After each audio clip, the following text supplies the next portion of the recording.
Police वाले खाकी से खादी में।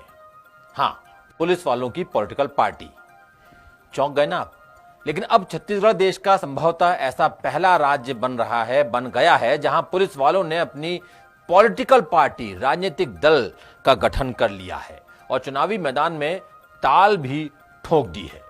पुलिस वालों की पार्टी का नाम है आजाद जनता पार्टी।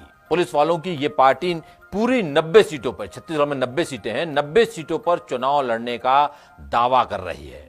और दावा यह भी किया जा रहा है कि मौजूदा गृह मंत्री ताम्रध्वज साहू के खिलाफ भी आजाद जनता पार्टी का उम्मीदवार मैदान में ताल ठोकेगा। देखिए हमारे संवाददाता याज्ञवल्क मिश्र की रायपुर से ये रिपोर्ट। आजाद जनता पार्टी, ये पार्टी छत्तीसगढ़ के पुलिस वालों ने बनाई है। पार्टी में वो पुलिस वाले हैं जो बर्खास्त हो चुके हैं या जिन्होंने इस्तीफा दे दिया, लेकिन इनका इस्तीफा मंजूर नहीं हुआ। पार्टी बनाने का मकसद एक ही, पुलिस परिवारों को न्याय दिलाना। जो पीड़ित लोग हैं हम उन्हीं के बीच में से लोगों को खड़ा करेंगे। जो पीड़ित है वो दूसरे पीड़ित की पीड़ा को समझ सकता है। जिनके मुंह में बचपन से चांदी का चम्मच है वो कभी दूसरे की पीड़ा नहीं समझ सकता सर। इसीलिए हम पीड़ितों के बीच में से लोगों को उठाएंगे और जितने भी शोषित और पीड़ित लोग हैं वही हमसे जुड़ रहे हैं। कोई बहुत करोड़पति अरबपति लोग हमसे नहीं जुड़ रहे हैं, जमीनी स्तर के ही लोग जुड़ रहे हैं। और जिसे आप वोट बैंक मानते हैं, जिन्हें आज तक छला आया गया है। दरअसल छत्तीसगढ़ में पुलिसकर्मी बीते 5 साल से पुलिस सुधार की मांग कर रहे हैं। पहले ये मसला डॉक्टर रमन सिंह सरकार के समय उठा था। उसके बाद भूपेश बघेल सरकार ने भी पुलिस सुधार का वादा किया। जो मांगे थीं, उनमें केंद्र सरकार के तृतीय वर्ग कर्मचारियों के बराबर वेतन भत्ते, फोर्स के आधार पर मकान का इंतजाम, पेट्रोल भत्ता देते हुए कम से कम 3000 रुपए दिए जाएं, पुलिस किट व्यवस्था को मध्य प्रदेश की तरह बंद कर किट भत्ता दिया जाए, ड्यूटी के दौरान मरने वाले कर्मचारी को शहीद का दर्जा देते हुए मध्य प्रदेश की तरह 1 करोड़ रुपए की सहायता राशि और परिवार के एक सदस्य को अनुकंपा नियुक्ति दी जाए, अवकाश की पात्रता को अन्य विभागों की तरह अनिवार्य किया जाए और सप्ताह में 1 दिन की छुट्टी दी जाए।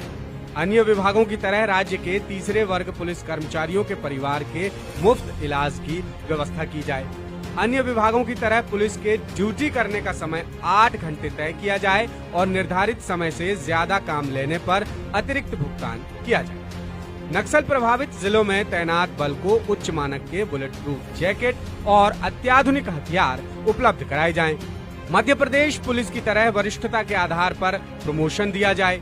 पुलिस जवान को उसके सेवा काल में कम से कम 3 प्रमोशन अनिवार्य रूप से दिए जाएं। इसके अलावा जवानों का ग्रेड पे भी 2800 रुपए होना चाहिए। इन मांगों को लेकर पुलिस परिवार कई बार आंदोलन कर चुके, लेकिन मांगे पूरी नहीं हुई। जबकि पुलिस विभाग के अधिकारियों से जब 10 सूत्र ने बात की तो उन्होंने कहा कि ज्यादातर मांगे तो मान ली गई हैं। मांगे इसलिए नहीं पूरी की गई क्योंकि उनके लिए पुलिस मैनुअल में ही बदलाव करना पड़ेगा। इसमें ड्यूटी के घंटे तय करने की बात कही गई है, जो कि पुलिस के प्रावधान में लिखा गया है कि 24 घंटे की ड्यूटी करनी चाहिए, जो कि असंभव है। एक मांग और सामने आई है जिसमें वीकली ऑफ तय करने की बात कही गई है। इसमें पुलिस के वरिष्ठ अधिकारियों का कहना है कि कोरोना के पहले लगभग तय कर लिए गए थे इनके वीकली ऑफ। पुलिस कर्मियों के वीकली ऑफ तय हो चुके थे, लेकिन कोरोना में सभी अधिकारियों के वीकली ऑफ को कैंसिल कर दिया गया था, जिसके कारण ये फिर से वापस पटरी पर नहीं आ पाया है। इधर 10 सूत्र ने बात की छत्तीसगढ़ के रिटायर्ड डीजीपी रामनिवास से, तो वो कई मांगों पर सहमति जताते नजर आए।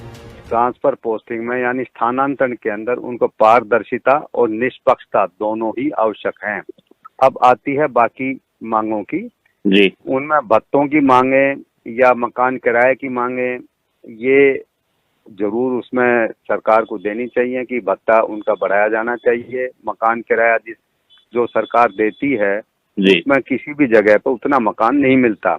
वर्दी धुलाई भत्ता है, फिर बाकी आने जाने के लिए भत्ता है। ये भत्तों के जो मांग है वो जरूर उनकी पूरी की जानी चाहिए जी।